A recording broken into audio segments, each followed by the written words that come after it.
Potassium bromate is often put in bread because it's there to strengthen the dough and increase the bread ability to rise, okay? But there's always a cost when you use a chemical, okay? Just like there's no drug without a side effect, there's no chemical without a side effect. So if you put a chemical like potassium bromate in your bread, it increases your risk for cancer. It's linked to cancer. It's banned in 30 plus countries. It's actually banned in California. For those of you who live in California, you know that California is much more stricter when it comes to agriculture and, supplements and things of that nature. So California has banned potassium bromate for the entire state. Meanwhile, the FDA has approved it. This is why I'm always telling you guys, it's important for you to know just because something is on the shelf, Food and Drug Administration. So food, just because food is on the shelf, it does not mean that it's safe. Okay? Banned in 30 plus countries, banned in California, approved by the FDA. Okay? Potassium bromate. So that's one thing that is increasing your risk for cancer every time you eat bread. Okay? Because the vast majority of wheat, unless they tell you it is original wheat, and I'll get into what original wheat is, it is more than likely in the US going to be hybridized wheat, okay? So that's the first thing, potassium bromate. Number two, the number two chemical that is in bread got a lot of flack, especially with the company Subway, okay? Because they put it in their bread. This chemical is called Azodicarbonamide, okay? Azodicarbonamide. Now, the name should tell you that it's not good, okay? To hear something that long and that confusing, if you see that, well, you probably, in many cases, won't even see it in the ingredients. So that's the really sad thing. But they put this chemical in bread because it, again, for the dough texture and the dough strength, okay? But here's the thing about this chemical. As it's going through the processing, okay, this chemical breaks down and creates other chemicals, okay? And the unfortunate thing about these chemicals is that it's been shown to cause tumors in rats. This is why Subway got all of the flack about this chemical. And then a lot of Subways got banned in Europe because of these, actually this chemical and the potassium bromate that I mentioned before. So again, banned in 30 other countries, approved by the FDA in the USA, okay? So that's the second chemical that is in bread that is killing your health, causing you to be overweight, okay? Causing diabetes, inflammation in the body, etc., okay? Number two, azodicarbonamide, okay? Number three, partially hydrogenated oils. Partially hydrogenated oils. Now, you're probably saying, what is that? Well, when you see those oils that are in breads, that they're using in breads, quite often they're also genetically modified as well, too, which means that they're going to come with a whole host of other chemicals as well, too. Not only the chemicals in terms of pesticides, herbicides, and insecticides, but also chemicals in the processing or refining process as well, too, like hexanes, okay? But these partially hydrogenated oils are put in bread because they make the bread resistant to oxidation and spoiling. Now, here's the thing. You really need to understand, again, most scientists don't understand nature and its connection to the body. But one of the laws of nature is nothing. For all things have cycles, and nothing is made to live forever, including us. Everything has a process.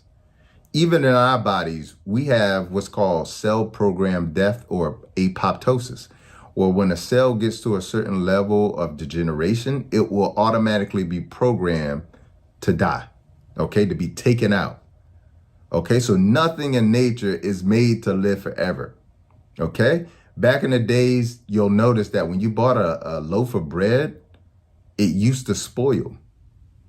Now you'll notice that the breads don't spoil anymore. You've seen a lot of commercials where you'll see, for instance, a McDonald's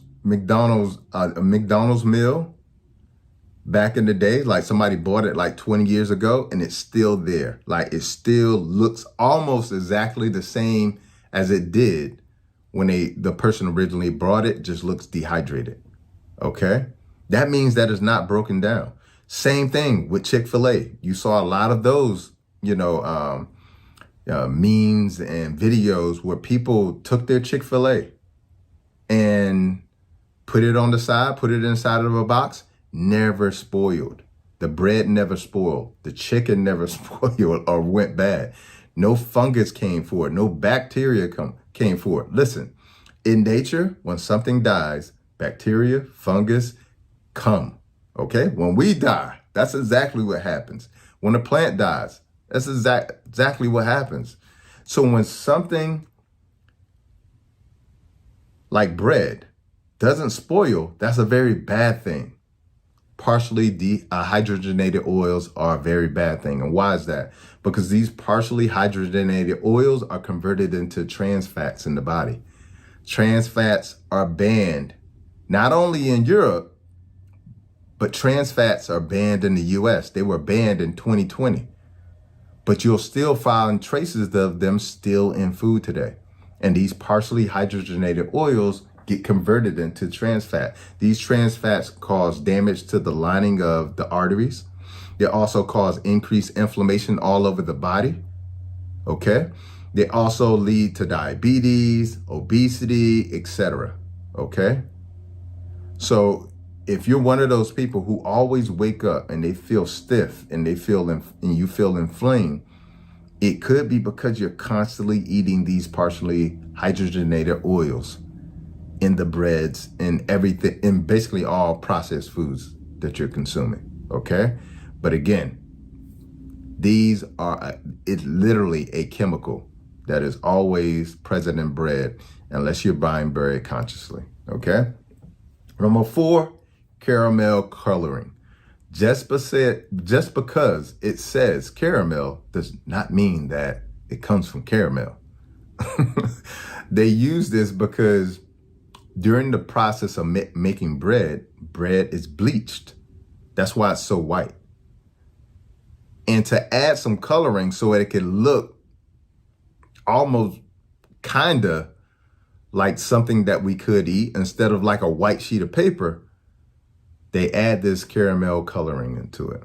Okay. Now what's important to understand is that, again, a lot of times when you put these chemicals in the bread, the processing of the bread and the cooking of the bread creates the dangerous byproducts. And in this case, these byproducts are linked to cancer as well, too. So another chemical in the bread that increases your risk for cancer. Okay. Number 5, high fructose corn syrup and other sweeteners. Most bread has sugar in it. Okay. They said that one slice of bread could contain as many as 4 teaspoons of sugar. 4 teaspoons, just one slice of bread. All right. So imagine if you ate 2 slices, that's 8 teaspoons. But imagine if you did that 2 or 3 times a day. Okay. The amount of sugar that you're getting into your body. All right. Not to mention high fructose corn syrup. I need to do a video strictly on that because high fructose corn syrup isn't what it sounds like. Okay. It doesn't come from a natural corn. Even though it says high fructose corn syrup, it is a synthetic, made up product that is littered with dangerous chemicals and does a number on our digestive system. It does a number on our endocrine system, does a number on our blood sugar, and is one of the major contributors to obesity and childhood obesity at that. And this is why so many kids today are having problems with ADD and ADHD. Okay. This is a synthetic sweetener along with other sweeteners that they're putting in the bread as well too. All right. So this increases the blood sugar, which increases your risk for diabetes, which also increases your insulin resistance. This also increases triglycerides in the body as well too, which could lead later on to a heart attack, which also could lead to fatty liver disease. So if you consume a lot of bread, a lot of high fructose corn syrup. It's going to create these triglycerides that are going to cause the liver to be fatty. It also increases obesity, and it also increases the risk for heart disease. Okay, so hugely important. Another chemical, and the reason why I'm calling it a chemical is because high fructose corn syrup and many of the other sweeteners are unnatural sweeteners. Okay, they're not natural at all. So they're chemicals. All right.